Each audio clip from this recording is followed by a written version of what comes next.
네, 오늘도 귀한 자리를 여러분 오셨습니다. 요즘에 날씨를 보니까 새벽에 교회 올 때 보면은 추워요. 그래서 막 두꺼운 오리털 파카 이런 거 입고 오는데 낮에는 굉장히 기온이 높아서 거의 그 일교차가 20도 가까이 나는 것 같습니다. 이럴 때 감기 걸리기 정말 쉬우니까 여러분 건강하시고 우리가 또 건강해야 하나님 섬기는데 어려움이 없습니다. 우리 앞뒤에 좀 멀리 좀 떨어져 계신데 서로 인사 이렇게 합시다. 건강하세요. 예, 주님의 이름으로 건강하시기를 축복합니다. 우리 교회가 이 본당이 지어진 것이 거의 한 40년 정도 된 것 같습니다.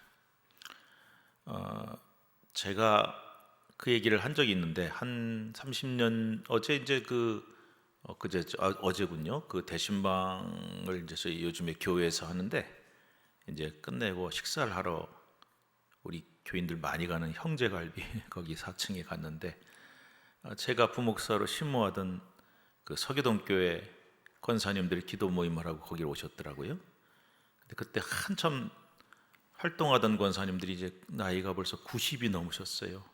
그래서 제가 이렇게 젊어지셨다고 그러고 이제 서로 인사도 했는데 그때 제가 이제 우리 교회 신촌교회를 바라보면서 늘 정말 건물도 크고 참 그 시대에 잘 지었다 했는데 사실은 여러분 한 40년 전에 이 정도의 규모의 또 이런 교회를 짓는다는 것은 정말 쉽지 않은 일이었습니다. 아마 서울에서도 손꼽을 정도로 쉽지 않았을 거예요. 우리 믿음의 선배들이 정말 헌신하고 많이 수고하셨습니다. 교회를 새로 짓는 그 일이라는 게 쉽지가 않습니다. 그래서 그 교회를 봉헌할 때의 감격이라는 게 얼마나 큰지 몰라요. 여러분 그 교재 받으셨을 텐데 교재에 그런 말이 써 있어요. 성전 봉헌의 감격이다 그랬어요. 저는 교회를 제가 목회하는 동안 짓겠다는 생각은 정말 꿈에도 안 해봤는데 또 하나님이 그렇게 시키시더라고요. 제가 하고 싶지 않다고 하더라도 시키시면 해야죠. 그래서 군목 있을 때 그 연대 교회를 한번 지어보게 되었습니다. 진짜 젊은 나이에 제가 27살이었던 것 같은데 그리고 또 포항에서 2011년에 교회를 하나 또 두 번이나 짓게 되었습니다. 그런데 교회를 제가 짓는 경험을 해보면서 크게 두 가지를 느꼈어요. 하나는 그 참 쉽지가 않다. 참 쉽지 않더라고요. 처음에 이제 헌금을 작정하고 재정을 세우는 일로부터 해서 설계를 하고 또 건축을 하고 세우는 일은 참 쉽지가 않았습니다. 특히 그냥 짓는 것도 쉽지 않은데 지금 기억해 보면은 교회 뒤쪽에 연립에 살던 분들이 굉장히 많이 반대를 했어요. 그래서 그분들이 막 많이 이렇게 방해도 하시고 저는 그런 모습을 처음 봐서 그 레미콘이 들어오는데 막 그 앞에 막 누워버리시더라고요. 못 들어오게. 그리고 저의 예배 시간에 와서 저에게 막 이렇게 따지기도 하고 그랬던 일들이 있었어요. 다 얘기하면 끝도 없습니다. 근데 참 쉽지 않게 그렇게 모든 과정들을 잘 어쨌든 마쳤어요. 그러니까 이제 어떤 일이 생겼을까요? 그 봉헌할 때 그 감격이 참 입당할 때 감격이 말로 할 수 없는 거예요. 쉬었으면 조금 덜 했을 텐데 워낙에 쉽지 않았기 때문에 그 감격이 너무나 컸습니다. 제가 이 얘기를 하는 이유는 오늘 이스라엘 백성들의 감격이 이와 같은 경험이었던 거죠. 애써서 지었잖아요. 지금까지 우리가 그 느헤미야를 읽으면서 배우면서 정말 엄청난 어려움이 많았습니다. 가진 게 뭐가 있어요? 돈이 있어요. 뭐가 있어요? 그냥 십시일반으로 다 가서 자기 구역청에서 다 여러분 가문별로 족속별로 그렇게 해서 짓고 또 짓고 그런데 그냥 됐습니까? 또 방해가 얼마나 많았는지요. 그래서 여러분 하나님의 일을 하는 데는 언제나 방해가 있어요. 쉽지가 않습니다. 근데 그 방해와 어려움을 뚫고 이 성벽을 봉헌했으니 얼마나 힘들었겠어요. 또 얼마나 난관이 많았겠어요. 그래서 우리가 지금까지 11장까지 쭉 살펴본 것처럼 참 어려움 끝에 완공했죠. 성벽을. 그러니까 이 봉헌식이 얼마나 감격적이었을까. 그 내용을 오늘 11장 12장이 기록을 하고 있습니다. 자, 오늘은 11장과 12장을 비교적 좀 빠른 속도로 함께 나누어 볼 텐데요. 먼저 여러분 교재 받으신 거 있죠? 못 받으신 분은 손을 들어주세요.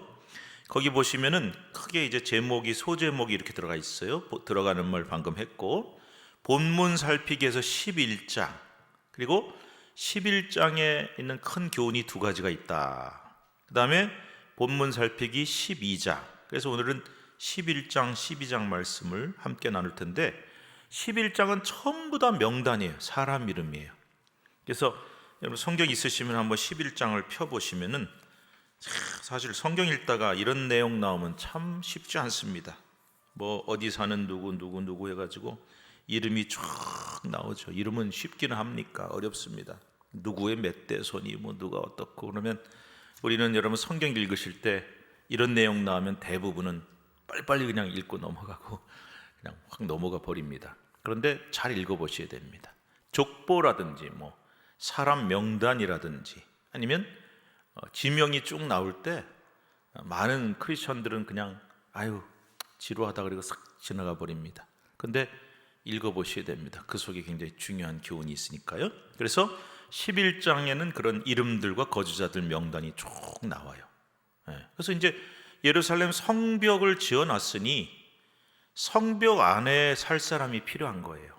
제가 지난주에도 말씀드렸지만 성벽 안에 있는 게 힘들고 위험하니까 성벽 안에 살아야 될 지도자급이나 종교 지도자들 중에도 바깥에 나가 산 사람들이 많았습니다. 그래서 정리가 필요했기 때문에 오늘 제목이 성전 봉헌과 개혁 조치잖아요.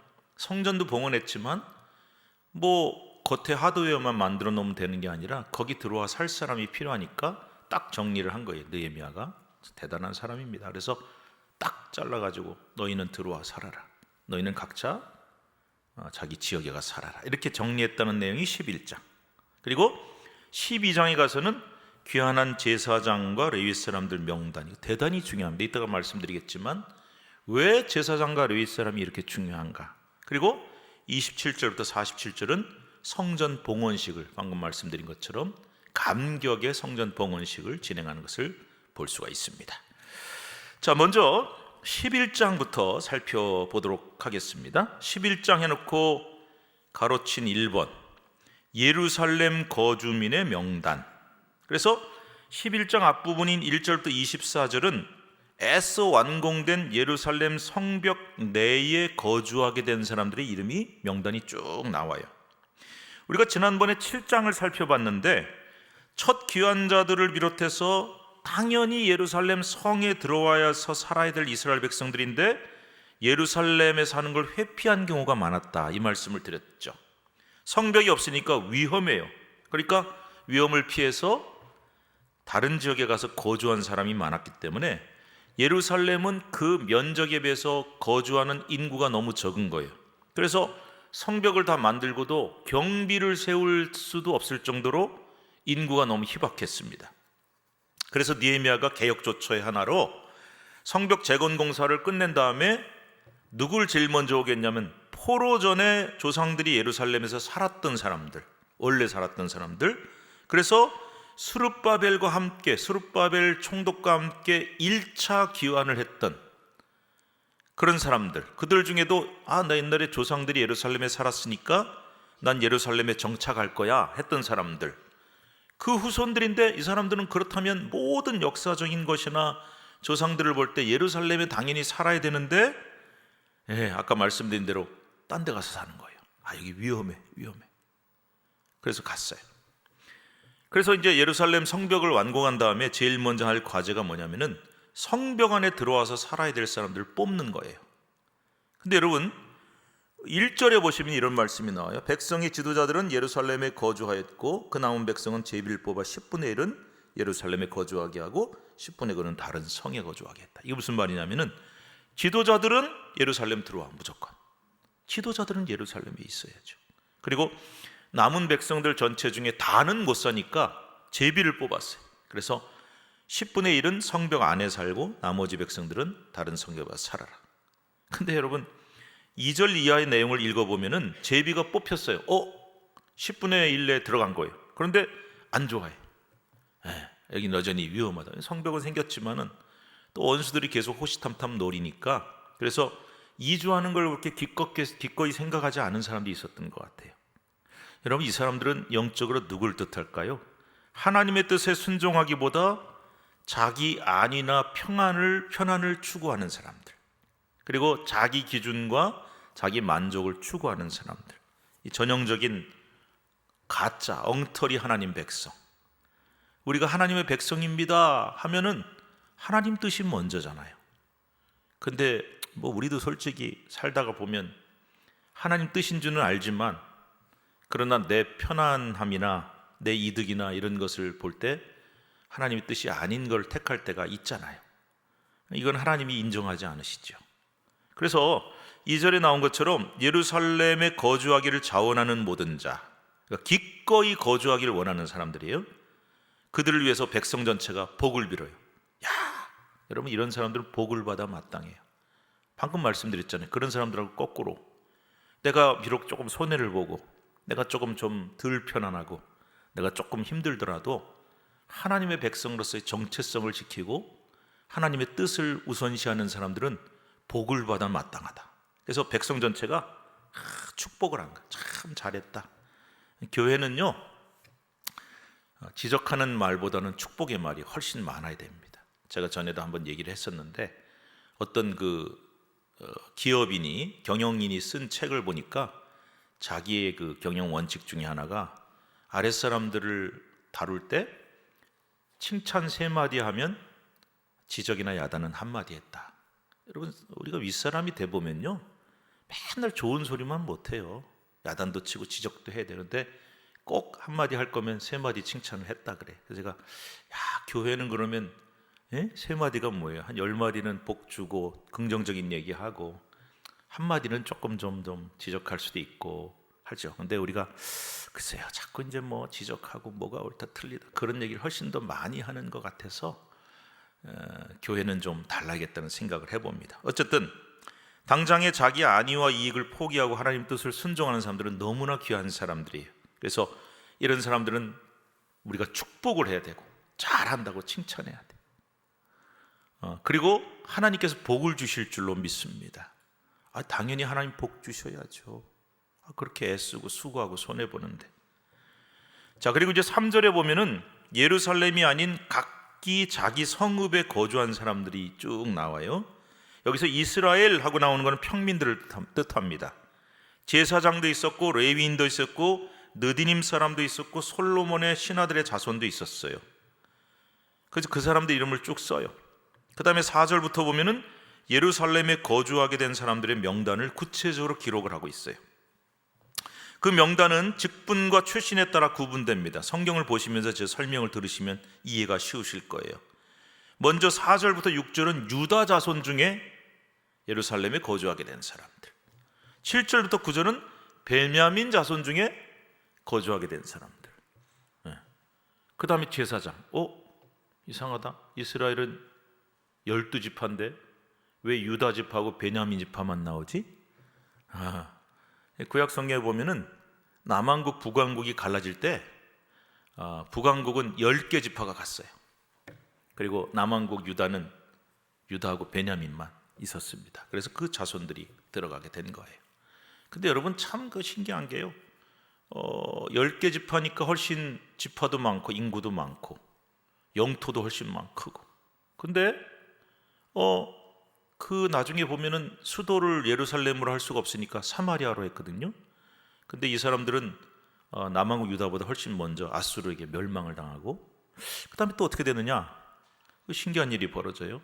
그 사마리아를 멸망시킨 다음에 아수르 사람들이 어떻게 하냐면은, 이건 좀 다른 얘기지만 역사를 알아야 되니까, 이 민족의 정체성을 흐트러 놓는 제일 좋은 방법은 뭐냐면은 성경이 통혼하지 말라는 말을 많이 하거든요. 자펀이라고도 하는데, 이방인하고 사돈 맺고 결혼하지 마라. 그런데 이 아수르 사람들이 자기네가 지배한 나라 사람들을 막 닥친 대로 모아가지고 이 사마리아 가서 살게 했어요.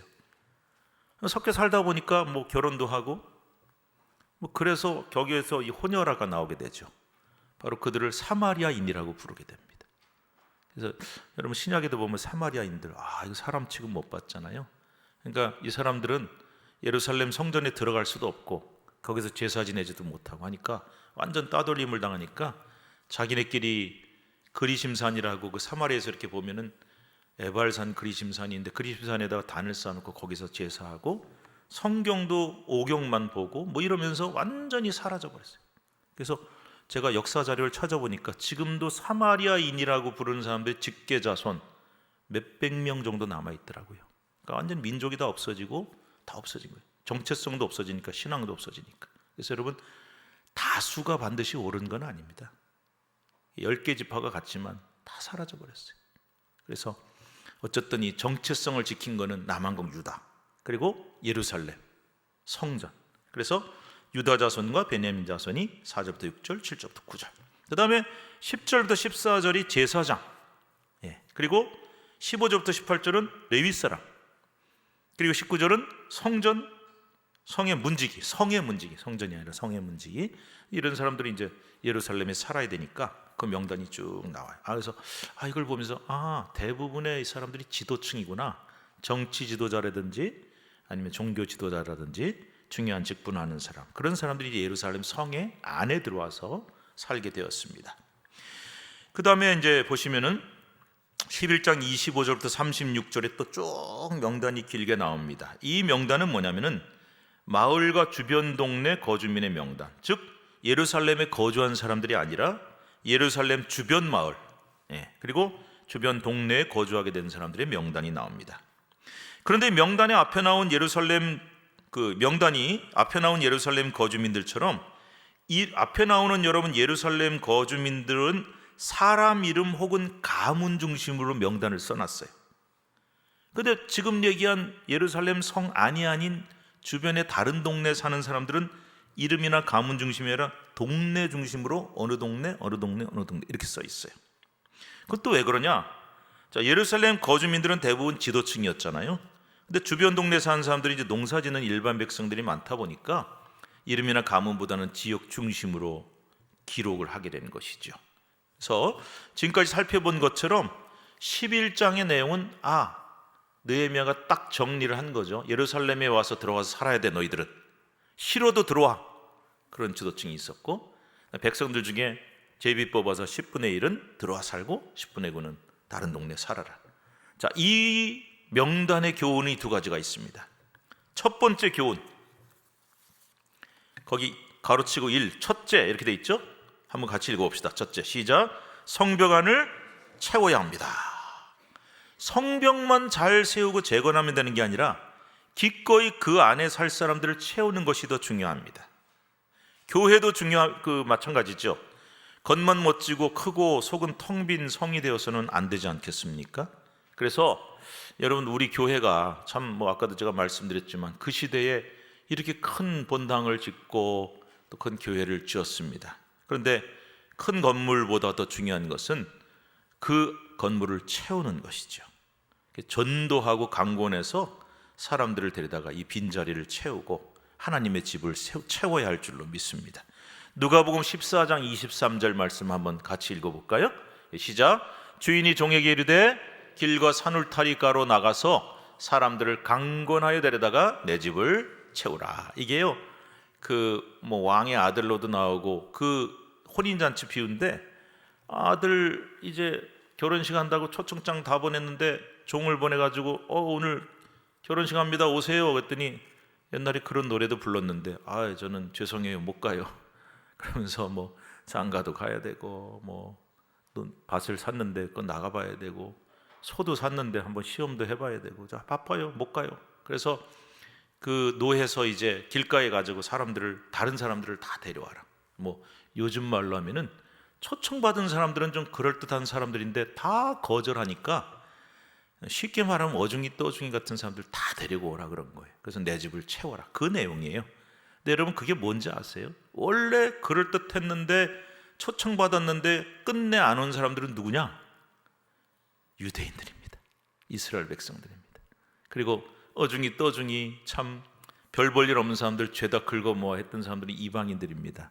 그 사람들로 내 집을 채워라. 근데 여기 뭐라고 나오냐면 강권하여 데려다가, 오시겠어요가 아니라 갑시다 하고 끌고 오려는 거죠. 그래서 그 이방인들이 구원을 받게 됐어요. 대신 초청을, 천국 초청을 받게 됐어요. 자, 이 말이 왜 중요하냐? 우리가 전도할 때 물론 매너도 중요하고 다 중요하지만 이 생명 구원하는 게 제일 중요하니까 강권해서 꼭 데려다가 아버지의 집을, 하나님의 집을 채워야 된다는 것이 굉장히 중요한 교훈. 그래서 여러분, 우리 교회가 정말 초청받은 사람들로 가득 채워질 수 있기를 간절히 바랍니다. 두 번째 중요한 것은 거기 뭐라고 써 있습니까? 우리는 어디 거민? 새 예루살렘 거민이 될 것인가? 아닌가?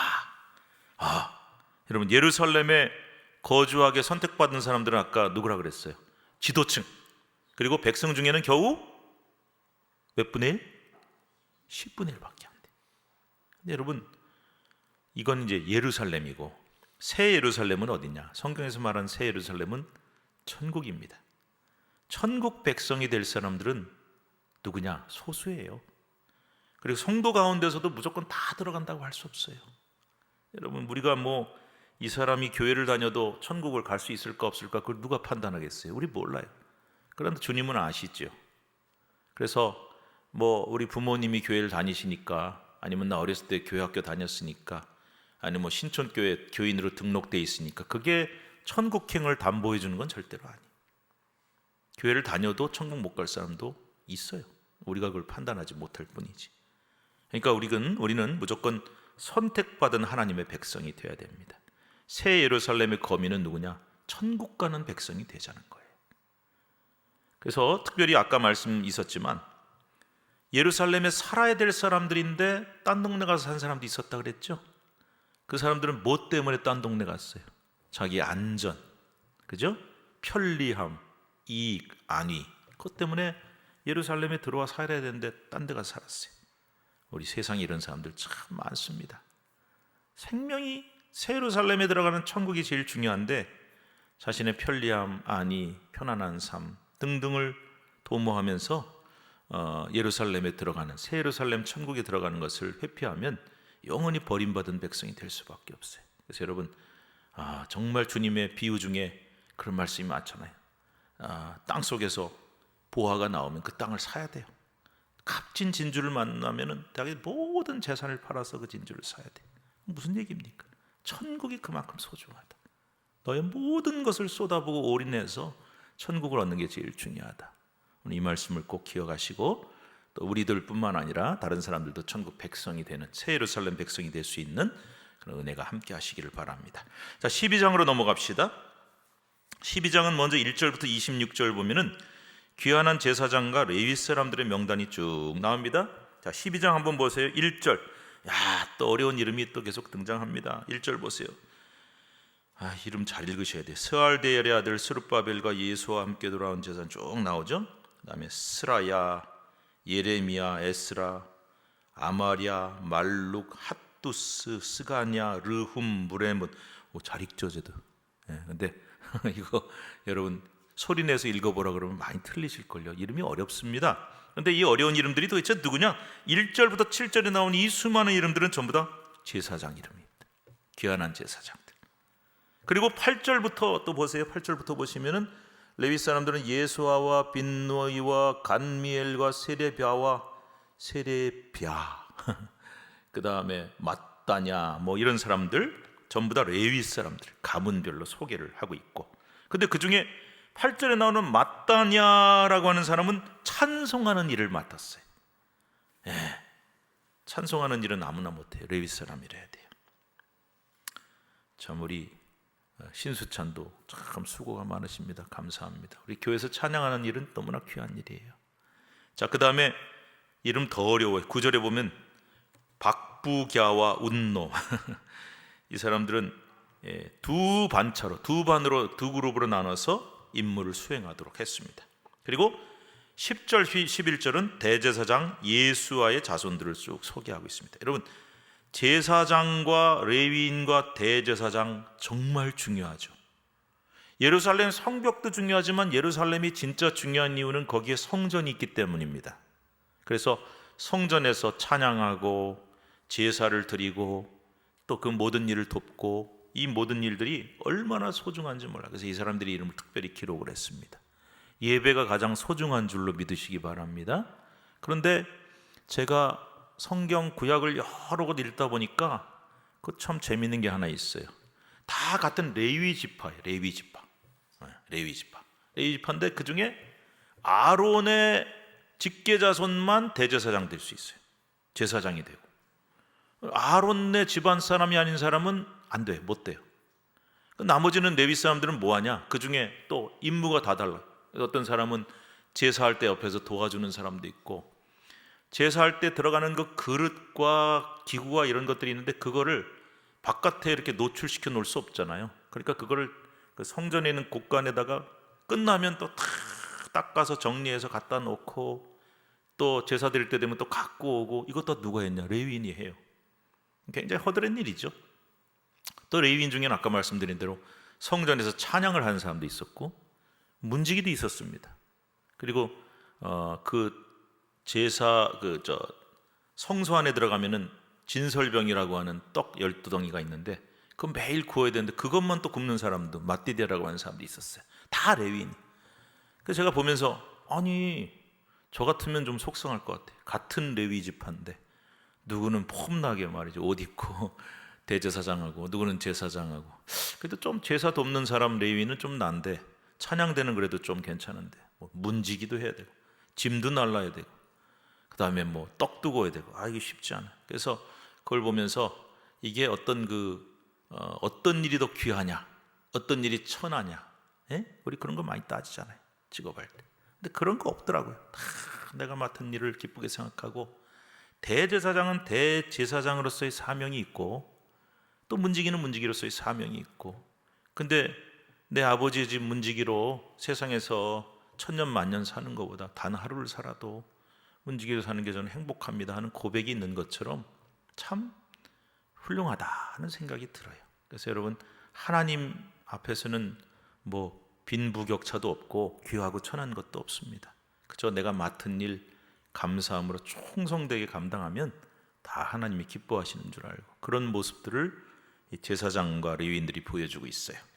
자, 12절부터 21절은 제사장의 족장들, 그래서 이름이 쭉 리더십 가진 사람들이 나오고, 그 다음에 22절부터 26절은 레위인의 족장들, 지도층급에 있는 사람 이름이 등장을 합니다. 자, 이제 마지막으로 제일 중요한 부분이 나옵니다. 성전 봉헌식 27절부터 47절. 12장 27절 한번 보시면 예루살렘 성벽을 봉헌하게 되니 각처에서 레위 사람들이 들을 찾아 예루살렘으로 데려다가 하고 이제 쭉 나오죠. 봉헌식을 이제 하는 거예요. 자, 봉헌식은 1부와 2부로 나누어서 진행이 되었습니다. 우리 임직식을 하든지 아니면 위임식 하면은 교회마다 다르지만 1부 예배, 2부 임직식, 위임식, 3부 축하 이런 식으로 많이 진행하거든요. 마찬가지로 1부는 축제가 있었고 2부에는 축하 행진을 해. 그래서 먼저 동그라미 1번 1부 행사 봉헌식 축제 27절부터 30절. 이 축제에서 축하를 하면서 먼저 각처의 레위 사람들을 다 동원해서 찬양을 해. 노래를 하게 찬양을 해. 그 다음에 거기 각종 악기 이름이 나오죠. 제금, 비파, 수금 이런 걸로 막 연주를 하면서, 여러분 기독교의 모든 예배와 축제에 찬양이 빠질 수 없죠. 왜냐? 제일 먼저 우리가 해야 될 일이 뭐냐? 하나님을 찬양하고 높여드리는 일이기 때문에 찬양이 절대로 빠지면 안 되죠. 그래서 이 예배와 축제의 주인공은 우리가 아니에요. 내가 우리 교회에서 행사하니까 내가 주인이다. 아니에요. 하나님이시기 때문에 찬양이 제일 먼저 나와야 되죠. 그 다음에 제사장과 레위 사람들이 몸을 정결하게 했습니다. 그리고 백성과 성문과 성벽을 정결하게 하는 정결 예식을 30절에 했다. 이거 굉장히 중요합니다. 그래서 이 성은 이제 거룩하신 하나님의 도성이 된 거예요. 그래서 성벽도 거룩해야 돼요. 성별돼야 돼요. 여러분이 레위기를 읽다 보면요, 거기 레위기가 처음에는 제사 얘기가 쭉 나오다가 그 다음에 레위기 정결법이란 게 나오는데 아주 복잡합니다. 그래서 성경 읽다 레위기에서 시험 든 사람들이 많습니다. 뭐 이렇게 어려워. 여러분 저는 잘 모르지만 우리 제사 이렇게 유교식으로 지내면은 그 굉장히 복잡하지 않습니까? 그래서 제대로 하면 몇 시간씩 걸리고요. 순서도 막 있고 뭐 잔도 몇 번 돌리고. 근데 여기 보니까 음식도 그냥 마음대로 놓는 게 아니더라고요. 뭐는 동쪽에 놓고 복잡하죠. 꼭 그런 것처럼 레위기 읽다 보면 굉장히 복잡합니다. 근데 거기 보면은 뭐 그릇 씻는 방법도 나오고, 그 다음에 뭐 의복, 그 다음에 집, 거기에 뭐가 끼면은 곰팡이 같은 게 끼면 안 돼, 이런 얘기들이 나와요. 도대체 성경에 이런 게 왜 나왔을까? 저는 처음에 레위기 읽을 때 굉장히 지루하고 힘들었습니다. 그런데 제가 신기하게도 레위기가 참 너무 재미가 있어져 가지고 신학교 다닐 때 논문을 전부 레위기를 썼는데, 놀라운 게 거기 나오는 그 어려워 보이는 제사는 다 예배입니다. 그리고 방금 얘기한 정결법은 우리가 성화되는 방법이에요. 그러니까 여러분, 우리 성화가 내가 뭐 교회를 다니니까 내 마음이 깨끗해야지, 거룩해야지, 그것도 중요한데요, 의복도, 우리 집도, 의식주와 실생활이 정결해야 된다. 이게 성화예요. 그러니까 이제 이런 착각을 할 수 있는 거죠. 내가 교회 다니면서 예배 잘 드리고 뭐 헌금도 잘하고 또 죄 지은 거 있으면 회개도 하니까 나는 성화되어 가고 있다, 이렇게 생각할 수 있는데, 사실 그 사람의 일상, 실생활이 성화되지 않으면 성경은 그를 성화로 인정을 안 해요. 그럼 뭐냐? 직장생활, 가정, 집, 옷 입는 거, 먹는 것까지. 여러분, 그 레위기 정결법에 보면 뭐 먹지 마라, 뭐 먹지 말라, 얼마나 복잡해요. 그 맛있는 돼지고기도 못 먹고 말이에요. 장어도 못 먹고. 근데 그거 왜 해놨냐? 먹는 거, 입는 거, 사는 거, 직장생활, 실생활이 거룩하고 성화가 돼야 이게 진짜 성화다. 근데 많은 크리스천들은 이 부분하고 전혀 따로 놀죠. 신앙하고. 그래서 우리가 그렇구나. 그래서 여러분, 실생활이 내가 늘, 그러니까 이제 이런 생각도 한번 해보세요. 직장은 그냥, 우리 크리스천의 직장은 호구지책이 아니에요. 먹고 살기 위해서 다니는 것이 아니라 거룩해져야 될 장소예요. 그리고 우리 의식주도 마찬가지고. 자, 그래서 어쨌든 예루살렘 성 자체, 성벽을 정결하겠다. 뭐 왜 그렇게까지 하지? 성벽도 정결해져야 되는 거예요. 자, 그 다음에 2부 행사 봉헌식 축하행진이 31절부터 43절에 나가는데, 이거 참 재밌어요. 이게 예루살렘 성벽이 이렇게 쭉 있잖아요. 쭉 있으면은 두 그룹으로 나눠요. 장엄한 장면이 연출되는데, 먼저 오른쪽으로 도는 분문이라고 하는 이 분뇨가 빠져나가는 문이 있었는데, 그쪽으로 성을 돌도록 이렇게 오른쪽으로 한 그룹이 쭉 돌아요. 이게 그 사람들이 31절에서 37절까지 나와요. 이름들이. 인도자가 누구냐? 에스라예요. 에스라는 영적 지도자죠. 에스라가 딱 리드를 해가지고 오른쪽으로 한 그룹이 쫙 백성들이 돌고, 그 다음에 왼쪽으로 화덕망대 윗길 방향으로 성을 돌았던 사람들이 38절 39절에 나오는데, 이건 누가 인도하냐? 느헤미야, 정치 지도자 아닙니까? 그 두 무리가 쭉 돌다가 성전에 가서 딱 만났어요. 그리고 거기서 성전 봉헌식을 하고 찬송하고 제사를 드려서 이제 봉헌식이 끝이 납니다. 저는 이 장면을 보면 되게 감격적이에요. 뭐 우리가 일하다 보면 나눠지기도 하고 나눠서 하기도 하잖아요. 근데 만나야 돼. 그때 가서 만나야 돼. 그리고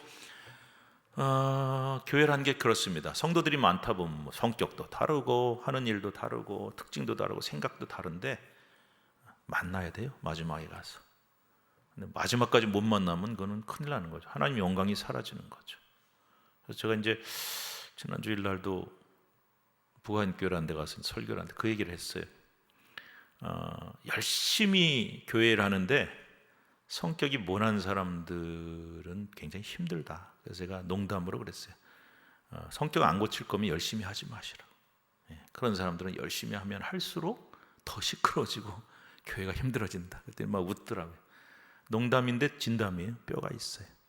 내가 다듬어지고 주님 앞에 다듬어진 모습으로 열심히 해야 그게 빛이 나고 하나님 기뻐하시지, 내 방식대로, 내 성격대로, 내 주장대로 하는 사람들이 열심히 하면 할수록 더 시끄러워져요. 그래서 교회는 다 다르지만 하나로 만나야 돼요. 하나로. 마지막에 가서 다 하나님 영광, 교회의 성장, 부흥을 위해서 만나야 돼요. 그리고 이쪽으로 돈 사람들은 종교 지도자 에스라가 인도했잖아요. 저쪽으로 돈 사람은 정치 지도자가 느헤미야가 인도를 했잖아요. 이게 딱 만나요. 그래서 저는 이게 바로 교회의 모습이기도 하고 우리 대한민국, 우리나라 모습이어야 된다 생각이 들어요. 여러분, 교회만 거룩하고 이 세속 정치나 사회가 거룩하지 못하면 하나님이 기뻐하시는 나라의 모습은 아닐 거예요. 그래서 기도하실 때 세속 정치 지도자들, 또 이 사회, 문화 이런 거 다 위해서 우리가 기도해야 됩니다. 이게 만나서 하나님의 영광이 종합적으로 드러날 수 있어야 되는 거죠. 자, 마지막 44절부터 47절 보면은 제사장하고 레위 사람들한테 특별히 몫을 떼어줍니다. 느헤미야 10장에 보면 제사장 레위 사람들인데 생계가 어려운 사람들이 있었어요. 예. 돌아오긴 돌아왔는데 먹고 살 수가 없어요. 왜? 사람들이 11조 생활을 잘 안 하고, 그래서 먹고 살기가 막막하니까 이 사람들은 하나님의 일에 집중할 수 없었죠. 그래서 백성들한테 11조와 헌물을 바치게 해서 이 곳간에 만들어서 거기 관리하게 하고, 거기서 이제 그 제사장과 레위인들에게 줄 몫을 내어줬다는 얘기가 10장의 마지막, 12장의 마지막에 나와요. 왜 중요한가? 하나님의 종들은 생계 걱정 없이 자신의 임무에 충실해야 한다. 그래서 오늘날 교회들도 뭐 교회마다 상황과 사정이 형편이 다 다르겠지만 하나님의 일을 하는 성직자 주의 종들이 다른 걱정하지 않도록 잘 돕고 지원하는 것이 필요하다. 그래야 다른 데 신경 안 쓰고 하나님의 일을, 본연의 임무를 충실하지 않겠습니까? 그런 메시지 들어있다는 것이죠. 자, 오늘 여기까지 하고요. 자, 이제 드디어 다음 주는 마지막 시간입니다. 느헤미야. 여러분, 느헤미야를 그동안에 쭉 보시면서 아마 이런 생각 드셨을 거예요. 느헤미야는 성벽 재건, 이렇게만 단순하게 생각했는데 내용이 단순하지가 않아요. 성벽 재건했다 그러면 한 줄이면 끝날 걸 가지고 도대체 13장이나 쓴 이유가 뭘까? 읽어보면 알죠. 남들이 느헤미야서가 성벽 재건이다 그러면 그런가 보다. 그러면 안 돼요. 읽어보셔야 돼요. 이게 왜 13장이나 써있지? 이유를 아셨죠? 처음에 예루살렘이 이렇게 황폐화됐다는 얘기를 듣고 비통해한 얘기부터 시작해서 이 사람이 자원해서 느헤미야가 총독으로 오고 다 상황 살피고 준비를 하고 재건하는데 막 방해가 들어오고, 그리고 결국은 어렵게 재건을 했는데 그 재건하는 과정이 이름이 정말 많이 나와요. 가문하고. 지루하다 그랬잖아요. 근데 왜 이렇게 이름이 나올까요, 여러분? 성벽을 재건하기 위해서 그렇게 많은, 이제 요즘 쓰는 말 중에 민초라고 부르죠. 풀뿌리 같은 그런 사람들이 다 이름이 뭐 대단히 유명한 사람도 아니고 잘난 사람, 똑똑한 사람들도 아닌데 그 한 명 한 명이 뜻을 모으고 돌 하나씩, 벽돌 하나씩 쌓아가지고 예루살렘 성벽을 완공한 거죠. 그리고 봉헌까지. 하나님의 나라가 이런 거구나, 교회가 이런 거구나. 대단한 사람 몇 명으로 되는 것이 아니라는 걸 우리가 가르쳐주고, 느헤미야를 우리는 감격적으로 함께 읽었습니다. 자, 다음 시간은 마지막 시간이고 느헤미야 13장 공부합니다. 읽어오시기 바라고, 자, 예고드립니다. 다음 주에 느헤미야서 끝나면 수요 우리 신촌성서 아카데미 뭐 합니까? 이번에는 기독교 이단 연구를 좀 한 몇 시간 하려고 그래요. 왜냐하면 이거는 무슨 성경은 아니지만 물론 당연히 성경을 공부하겠지만 여러분, 요즘 이단들 뭐 어떻게 느끼실지 모르지만은 너무 무섭습니다. 제가 여러 해 전에 이단에 대한 거를 제가 전에 있던 교회에서 해봤는데 그 원고를 한번 들여다봤더니 세상에 그 이후에 신흥으로 나온 이단들이 너무 많은 거예요. 그 텀이 한 15년 정도 되는데 그 사이에 어마어마한 이단들이 등장했어요. 여러분 너무나 잘 아는 신천지, 하나님의 교회, 이런 이단들이. 그래서 정말 이 위협이 무섭은데 우리가 좀 경계심을 가져야 되기 때문에 제가 이단은 무조건 나빠, 그게 아니잖아요. 왜 이 사람들이 이단인지, 성경적으로 뭐가 문제가 있는지, 그리고 이단을 대처하는 건 뭐, 이거를 한번 좀 현실적인 그런 것들을 함께 나누고자 해서 진행하고, 그 다음에 이제 이단 연구 끝나면은 또 바로 성경으로 다시 돌아가서 책별로 공부를 하도록 그렇게 진행하겠습니다. 자, 마지막으로 당부드립니다. 여러분 신앙생활 지금까지 쭉 해오셨는데 말씀을 소중히 여기고 사랑하시기를 꼭 당부합니다. 물론 여러분 말씀 사랑하니까 이 자리에 나와 계시겠지만 말씀을 깊이 사랑하고 열심히 읽고 주님 앞에 설 때까지 말씀 사랑하고 읽으시길 바라요. 이 얘기 짧은 얘기하고 마칠게요. 제가 부목사로 있던 교회 권사님이 93세가 돼서 돌아가셨어요. 지난 주일까지도 교회 잘 나오셨습니다. 건강하게. 근데 우리 어머니, 시어머니 돌아가셨다고 이제 연락이 왔어요. 근데 제가 그 장례 때 들은 말이 지금도 너무나 은혜가 돼서 잠깐 말씀드립니다. 너무 눈이 밝으시고 93세인데 귀도 너무 밝으시고 건강하신 거예요. 근데 그 전날도 늦게까지 성경 읽고 성경 쭉 읽으시고 주무시면 이제 새벽 몇 시에 딱 일어나신대, 기도하려고. 근데 성경 읽고 기도 소리가 들리는 거예요. 자녀들 이름 하나하나 부르고 자녀손들 이름 부르고. 그러다가 이제 새벽에 돼서 어머니 일어나셔야 되는데 기척이 없는 거예요. 며느리가 딱 들어가 보니까 그냥 잠든 듯이 누워서 그대로 돌아가셨. 야, 그게 얼마나 은혜가 됐는지. 제가 그때 진짜 젊었는데 이런 기도를 했다니까. 주님, 저도 그 권사님처럼 하늘나라 가게 해주세요 기도했다니까요. 하나님 건강 주셔서 주님 앞에서는 그날까지 성경 보고 기도하고, 그리고 너무 아프지 않게 오래, 그리고 정말 잠들듯이 후손들한테 힘들지 않게 이렇게 참 마지막이 아름다우면 좋겠다 했는데, 제일 중요한 거는 그 전날까지 말씀을 읽을 수 있도록 하나님 밝은 눈을 주셨다는 거예요. 여러분, 눈 침침하면 성경 읽기 어렵습니다. 예, 건강하실 때 성경 열심히 읽으시고, 내가 건강할 때 기도 많이 하시고, 말씀과 기도를 더욱 귀히 여기시기를 다시 한번 당부를 드립니다. 기도하겠습니다. 하나님 감사합니다. 오늘 말씀 함께 나누었고, 우리 느헤미야서 그동안에 11장, 12장까지 잘 말씀 나눴습니다. 감사합니다.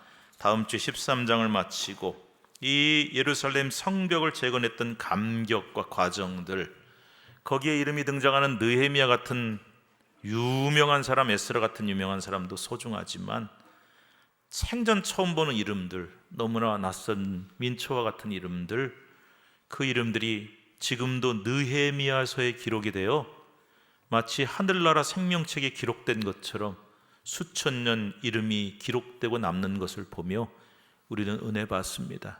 내 이름이 어디에 남아야 될까요? 세상에 잘난 사람, 공 많이 세운 사람, 그런 비석이나 책에 남는 것이 아니라 하나님 나라의 생명책에 내 이름이 기록되게 하시고, 가장 소중한 벽돌을 쌓았던 한 사람이 되게 하시고, 그리고 주님 주신 건강과 눈과 귀로 말씀 듣고 말씀 읽고 기도하다가 주님 부르시는 그날 평안히 주님 앞으로 갈 수 있는 저희들이 되도록 도와주시옵소서. 예수님의 이름으로 기도드리옵나이다. 아멘.